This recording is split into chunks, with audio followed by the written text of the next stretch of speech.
नमस्कार। आज हम आपको डीएलएड सेकंड सेमेस्टर में विज्ञान विषय के अंतर्गत प्रकाश संश्लेषण क्रिया के बारे में अध्ययन कराएंगे। प्रकाश संश्लेषण क्रिया, जिसमें मैंने लास्ट वीडियो में बताया था कि प्रकाश संश्लेषण क्रिया दो प्रकार से संपन्न होती है, और इसमें बताया था प्रकाशिक अभिक्रिया और अप्रकाशिक अभिक्रिया।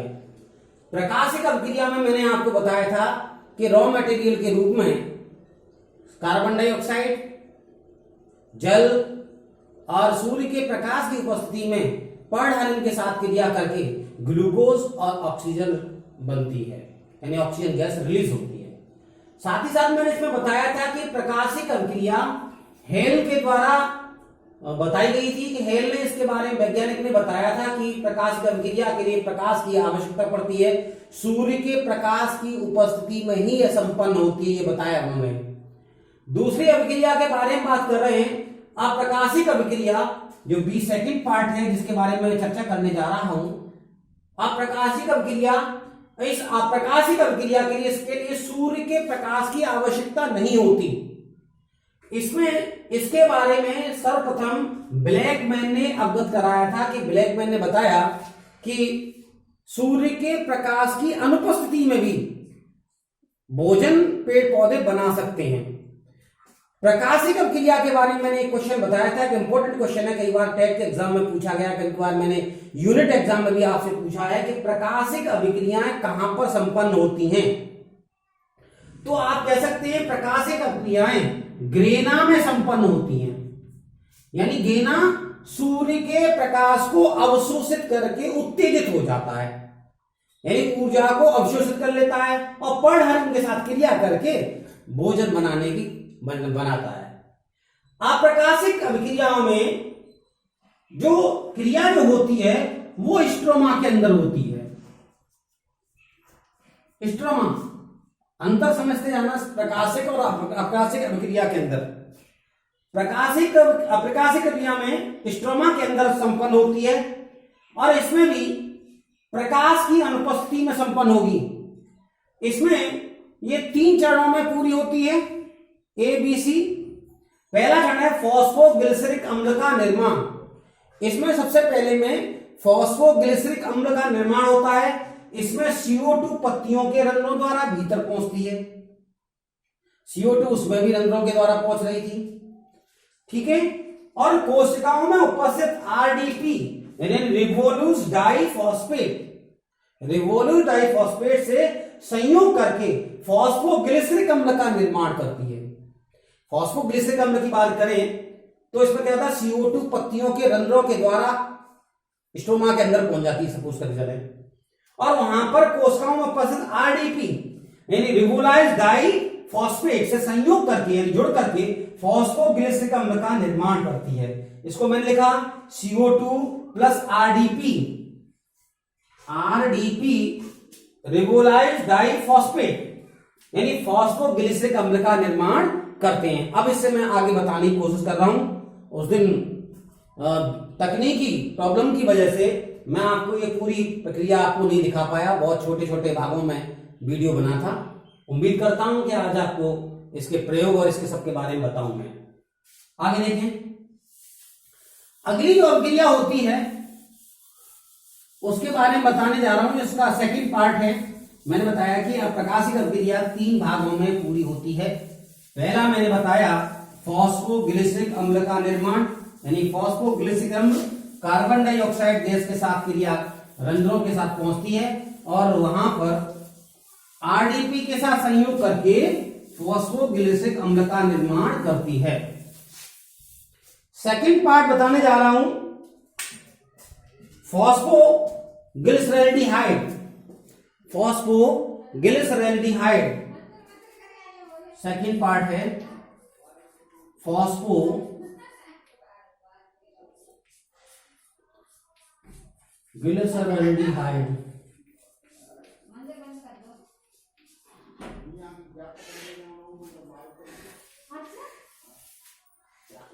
फॉस्फोग्लिसरैल्डिहाइड, इसमें PGAL का निर्माण होता है। फॉस्फोग्लिसरैल्डिहाइड PGA PGAL, PGAL का निर्माण होता है। इसमें क्या होता है कि PGA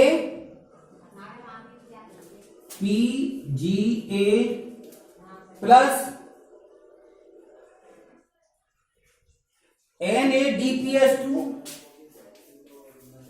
DPH2 से संयोग करके PGAL का निर्माण करते हैं, PGAL का निर्माण करते हैं प्लस NADP बनता है।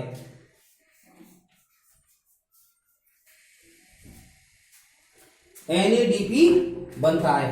NADP के बाद बताया nicotinamide adenosine diphosphate, निकोटानामाइड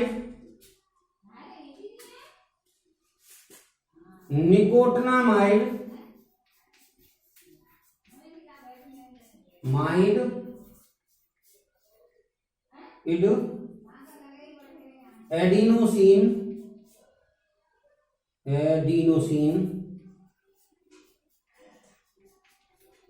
diphosphate,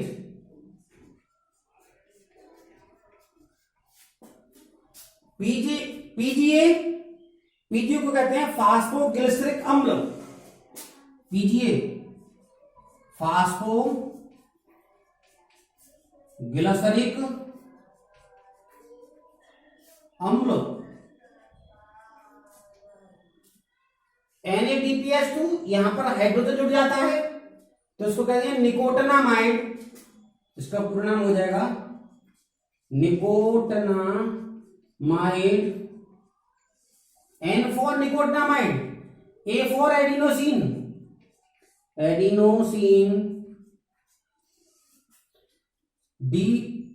die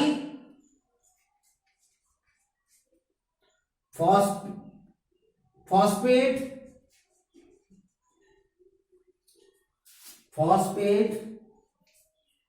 और प्लस हाइड्रोजन।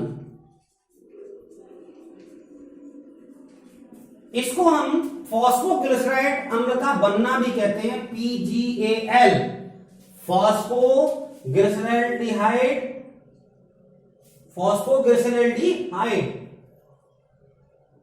ठीक है, इसके बनने की क्रिया को हम कहते हैं। तीसरी प्रक्रिया है शर्करा का निर्माण होना।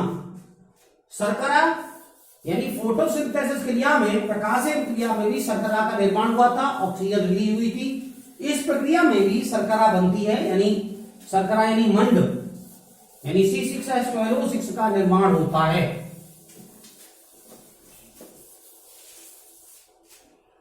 देखें आप, शर्करा का निर्माण थर्ड पार्ट है।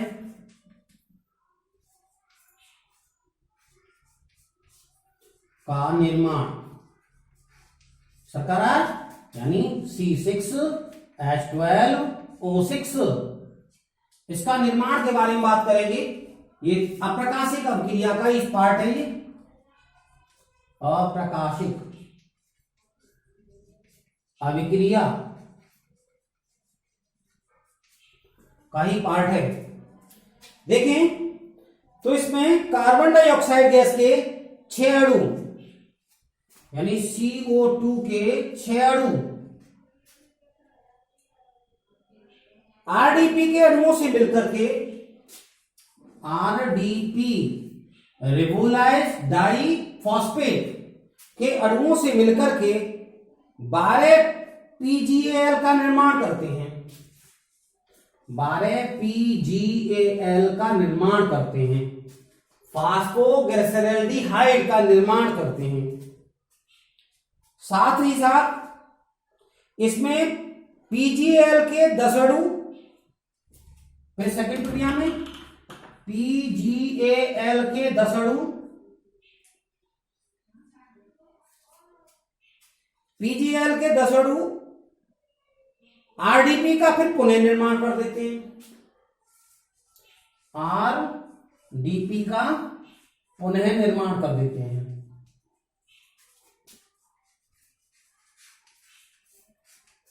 ठीक, इसमें शेष 2 अणु हेक्सोस शर्करा का भी बनाते हैं। प्लस क्या बनता है, 2 अणु C6H12O6 का निर्माण होता है। इसे मंड या शर्करा के नाम से जानते हैं। हम इसको बताएं,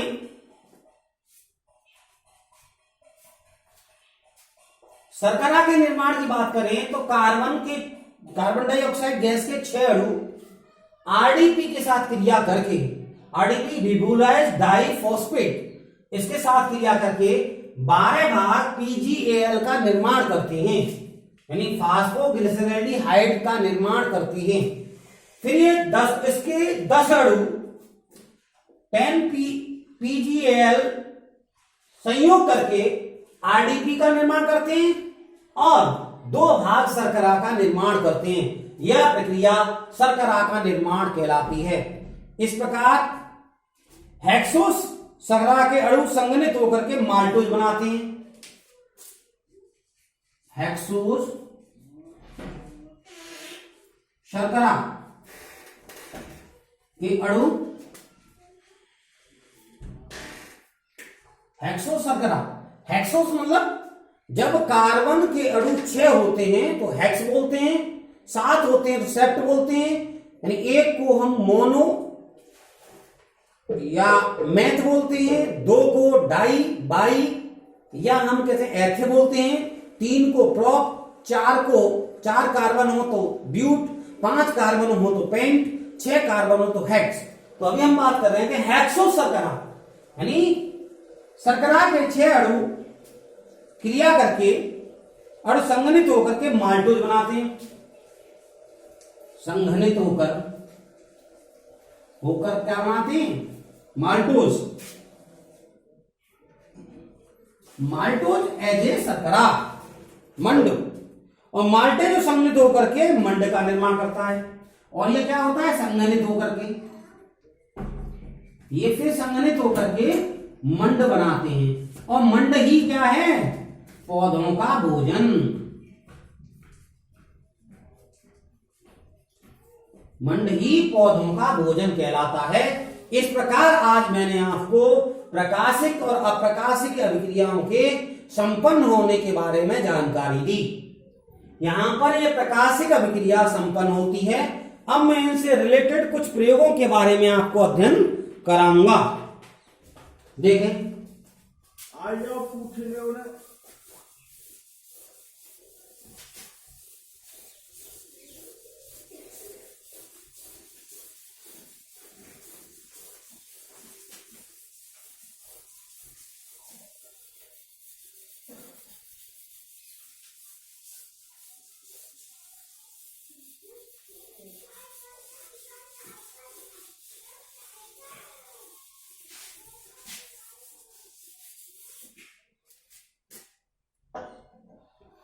प्रकाश संश्लेषण के लिए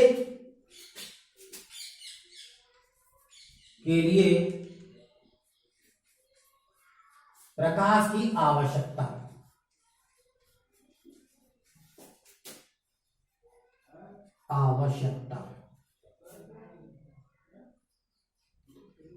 यानी ये प्रयोग है, इसके माध्यम से हम ये सिद्ध करेंगे कि प्रकाश संश्लेषण क्रिया के लिए प्रयोग की आवश्यकता होती है या नहीं। तो सबसे पहले मैं प्रयोग की बात करूंगा। प्रयोग में सिद्ध करना है कि प्रकाश संश्लेषण क्रिया के लिए सिद्ध करना है कि प्रकाश संश्लेषण क्रिया के लिए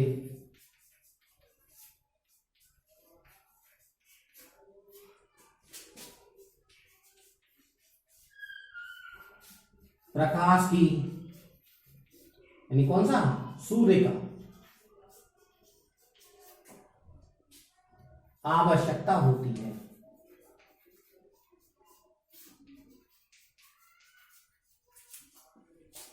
आवश्यकता होती है, यह हमें सिद्ध करना। हम इसके लिए क्या करेंगे, एक स्वस्थ पौधा ले लेंगे। एक स्वस्थ पौधे को विधि में बता रहा हूं, एक स्वस्थ पौधा जैसे गमले में लगा हुआ एक स्वस्थ पौधा ले लेंगे, ठीक।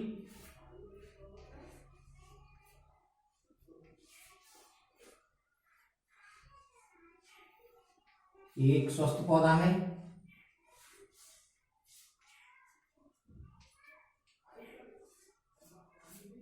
एक स्वस्थ पौधा ले लिया हमने और इस स्वस्थ पौधे को, गमले को लगभग 48 घंटों के लिए अंधेरे में रख देंगे। 48 घंटे के लिए अंधेरे में रखेंगे, अंधेरे में रखेंगे,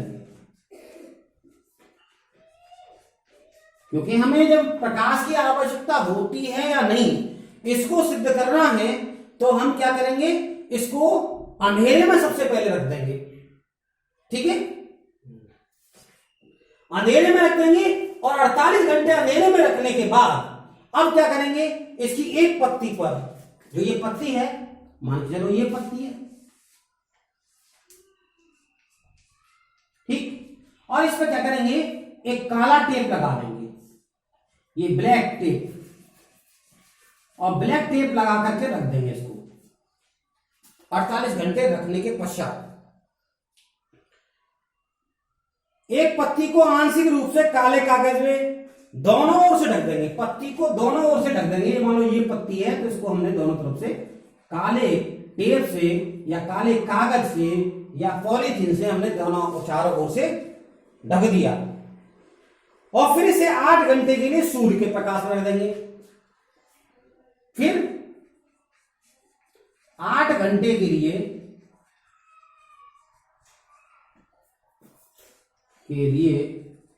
सूर्य के प्रकाश में रखेंगे, में रखेंगे। यानी क्या करना है, एक स्वस्थ पौधा लेना है और उस स्वस्थ पौधे को सबसे पहले 48 घंटे के लिए आप उसे डार्क प्लेस पर रख दीजिए, यहां पर सूर्य का प्रकाश ना आ सके, अंधेरे वाले कमरे में रख दीजिए। फिर उसे क्या करें, उस पौधे की पत्ती पर 2 सेंटीमीटर, 4 सेंटीमीटर या 2 इंच जैसे भी आपको टेप मिल जाए उसको लेकर के पत्ती के दोनों ओर साइड में ढक देंगे। और ढकने के बाद 8 घंटे के लिए उस गमले को उस पत्ती सहित फिर हम सूर्य के प्रकाश में रख देंगे। सूर्य के प्रकाश में रखने के बाद उसका मंड परीक्षण करेंगे। फिर क्या करेंगे, उसका मंड परीक्षण करेंगे। थोड़ा रब करता हूं इसको।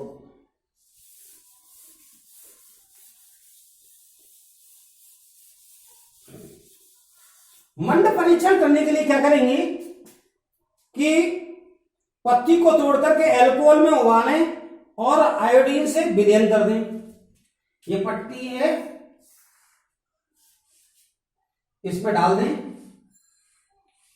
जो भी है पत्ती इसमें डालें। एल्कोहल यानी OH ग्रुप होता है उसका, उबाल लें उसमें। एल्कोहल में डाल करके इसको उबाल लेंगे।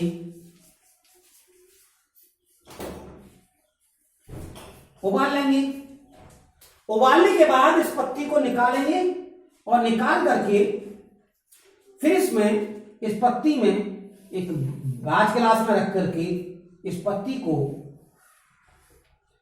इस पर क्या करेंगे, ग्लिसरीन से या कह लीजिए आयोडीन से, आयोडीन डाल करके यानी I2 डाल करके रंग देंगे। यानी जो भी भाग है इसके सब को रंग देंगे। अब हम परीक्षण करते हैं तो हम देखते हैं कि पत्ती का वही भाग नीला हो जाता है, वह भाग पत्ती का वह भाग नीला हो जाता है, अर्थात मंड परीक्षण देता है कि सूर्य का प्रकाश उपलब्ध हुआ। हम देखते हैं कि पत्ती का वही भाग नीला हो जाता है, यानी ये भाग कैसा हो जाता है, ये भाग फिर कैसा हो जाएगा, नीला हो जाएगा। इससे सिद्ध होता है कि प्रकाश संश्लेषण के लिए प्रकाश की आवश्यकता होती है। इस प्रयोग को मैं दोबारा बताता हूं। सबसे पहले हमें ऑब्जर्व करना है कि प्रकाश संश्लेषण क्रिया के लिए प्रकाश की आवश्यकता होती है, यानी सनलाइट की उपस्थिति होती है। इस प्रयोग को सिद्ध करने के लिए हम क्या करेंगे, सबसे पहले एक स्वस्थ पौधा लेंगे जिसकी पत्तियां बिल्कुल स्वस्थ हों, पौधा स्वस्थ हो, उसको सबसे पहले 48 घंटे के लिए डार्क रूम में रख देंगे, जहां अंधेरे वाले कमरे में रख देंगे, जहां सूर्य का प्रकाश उपस्थित न हो या किसी प्रकार का प्रकाश उपस्थित न हो, उसमें रख देंगे। और साथ ही साथ उस पर एक पत्ती पर काला टेप, काली पॉलीथीन, काला कागज डाल देंगे, जिससे कि इसमें इसके साथ प्रकाश दर पहुंच सके, यानी वो भाग ढक देंगे। ढकने के बाद उस पत्ती को तोड़ लेंगे यहां से, और तोड़ने के बाद एक बीकर में एल्कोहल लेकर के OH जिसका फॉर्मूला होता है, चाहे मेथेनॉल ले लो या एथेनॉल ले लो, कोई भी लो, इसको लेकर के इसमें हम उबाल देंगे अच्छी तरह। और उबालने के बाद फिर एक बीकर में या ग्लास में लेकर के उसको आयोडीन डाल करके उसे रंग देंगे, आयोडीन डाल करके रंग देंगे। आयोडीन डाल करके रंग देते हैं तो उससे पता चलता है कि वही भाग पत्ती का नीला हो जाता है, शेष भाग कैसा होता है, अगर नीला होने का मतलब क्या, मंड रहित हो जाता है वो भाग। अर्थात इससे आवश्यकता पड़ती है कि सूर्य के प्रकाश की आवश्यकता प्रकाश संश्लेषण के लिए होती है। आप सभी इस प्रयोग को अपनी नोटबुक में लिखेंगे। कभी कभी ये क्वेश्चन आपके पीएम के द्वारा पूछा जाता है, तो आप इसको नोट करें, अच्छी तरह समझ लें। अब मैं अगला प्रयोग बताता हूं आपको। प्रकाश संश्लेषण क्रिया में ऑक्सीजन का निर्माण होता है। नेक्स्ट प्रयोग,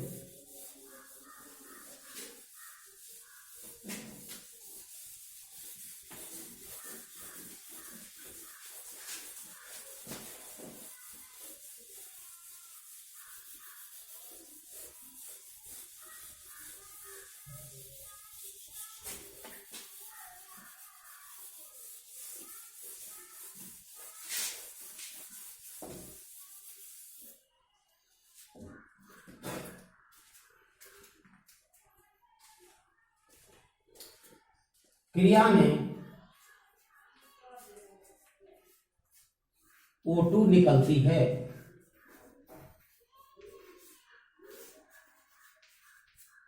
ये प्रयोग है, यानी प्रयोग नंबर 2।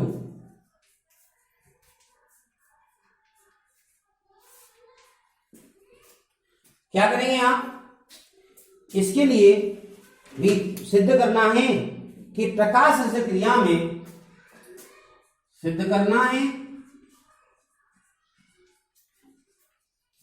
कि प्रकाश संश्लेषण क्रिया में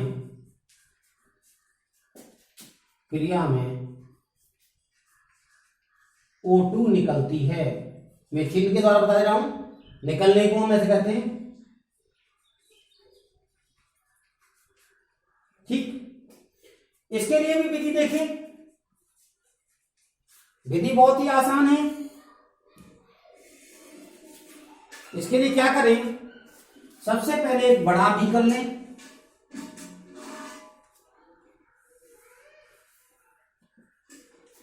बड़ा बीकर ले लें, और बड़ा बीकर लेकर के उसमें एक हाइड्रा नामक का पौधा रख दें, हाइड्रा पौधा रख दें, और उसको एक कीप के द्वारा ढक दें। ये कीप ले लिया हमने, कीप, और कीप को ढकने के बाद इसके ऊपर एक टेस्ट ट्यूब रख दें। क्या रख दें, टेस्ट ट्यूब, पर्क नली, यह है पर्क नली, ये बीकर है, ये कीप है, ये हाइड्रा पौधा है जो हरा होता है, इसमें क्लोरोफिल उपस्थित होती है। आप क्या करेंगे कि इस पौधे को लेकर के इसमें सबसे पहले पानी भरेंगे, यहां तक पानी भर देंगे, और पानी भरने के बाद इस पौधे को एक मेज पर रख करके हम सूर्य के प्रकाश में रख देंगे, मेज पर रख करके सूर्य के प्रकाश में रख देंगे। 5 मिनट रुक जाओ, 5 मिनट रुको। सूर्य के प्रकाश में रख देंगे और सूर्य के प्रकाश में रखने के बाद हम ये देखते हैं कि इसमें से कुछ देर बाद कुछ बुलबुलों के साथ ये गैस प्रणाली के इस भाग पर यानी बॉटम पर एकत्रित होने लगती है। जब ये प्रणाली के बॉटम पर ये गैस एकत्रित हो जाती है तो हम क्या करें कि इसमें O2 है या नहीं, इसका हम सबसे पहले परीक्षण करेंगे। परीक्षण करने के बाद क्या करेंगे, इस टेस्ट ट्यूब को निकालेंगे और निकालने के बाद इस भाग पर ये टेस्ट ट्यूब है, इस भाग पर ढक्कन से ढक देंगे या अंगूठे से ढक देंगे इसको, और ढकने के बाद एक माचिस की तीली जलती हुई लेके जाएंगे। ये माचिस की तीली जलती हुई लेके जाएंगे और माचिस की तीली को जब इसके संपर्क में लेके जाते हैं तो क्या है, और तेज गति से जलने लगती है, और तेज गति से जलने लगती है। इसका मतलब यह हुआ कि जब हम ऑक्सीजन की उपस्थिति में किसी वस्तु को जलाते हैं तो जलने में वो सहायक होती है, अर्थात यहां ऑक्सीजन न होती, इसमें ऑक्सीजन न होती तो यह आसानी से नहीं जल पाता। तो इसे यह सिद्ध होता है कि सूर्य के प्रकाश की उपस्थिति के साथ साथ ऑक्सीजन गैस प्रकाश संश्लेषण क्रिया में निकलती है।